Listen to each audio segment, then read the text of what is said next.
Ito na guys. Mamimitas ako ng okra at saka talong. Pang dinner namin. Lagay namin sa isda.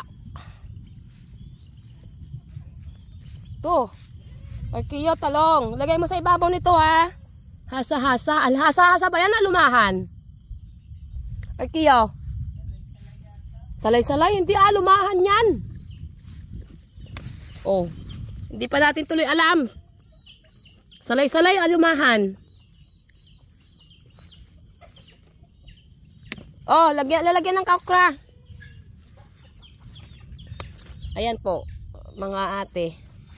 May ani akong okra dito. Oh, wala naman talong.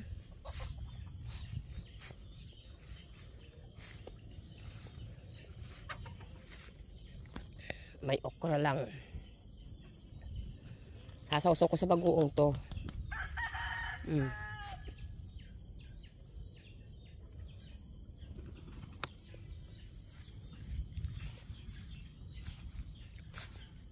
Yan. Yan guys, ang aking bakuran dito sa Bagak. So, ito po yung aking mga halaman. Na uunti-unti ko siyang natatamnan ng kalamansi, yung yun nga, bayabas, grapes. O, meron ako ditong grapes.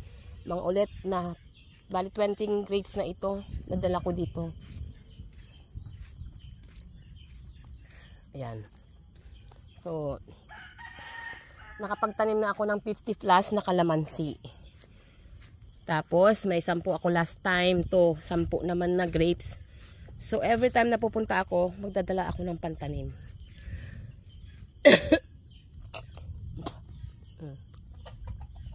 Yung grapes na yan,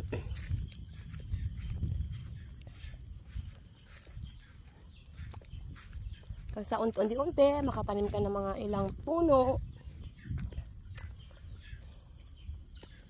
So, ganun lang po yan ang strategy ko guys. Hindi talaga ako yung basta pagpunta ko dito, dala ako ng pantanim.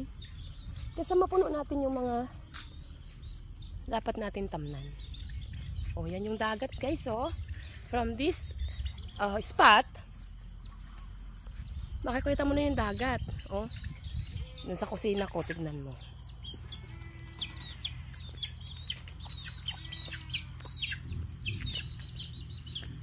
Pasok tayo sa kubo ko, mga ate. Ito yung kubo ko dito. Ito, lalagay mo sa... Lagay mo na? Oh. Buhayin mo lang yung ilaw natin. So, ito po yung aking bedroom. Yan. From this spot, tingnan natin. Kitang-kita po yung dagat. Oh, 'di ba? Siguro dito natin ilagay yung yung black. Yung nasa kasakyan. Para diyan lagay tayo diyan ng table, pwedeng makainan. Diba, meron tayo sa sa bahay. Dalhin natin diyan. Yan po yung dagat, oh. Yun, makikita mo from this area, makikita mo po yung nuclear plant, yung Bataan nuclear plant. Ayan. Yan po. Kitang-kita nyo pa. Yan. So, yan po. Yan po yung area dito. So, hanggang doon po. Nakikita nyo na yun. Sa ilalim ng clouds. Yan. So, maganda po pag nandito. So, dahil dito po, ang aking gamit lang ay pangalan ito? Solar. Ang lights namin dito ay solar. Yan. Kaya kayo, tignan mo.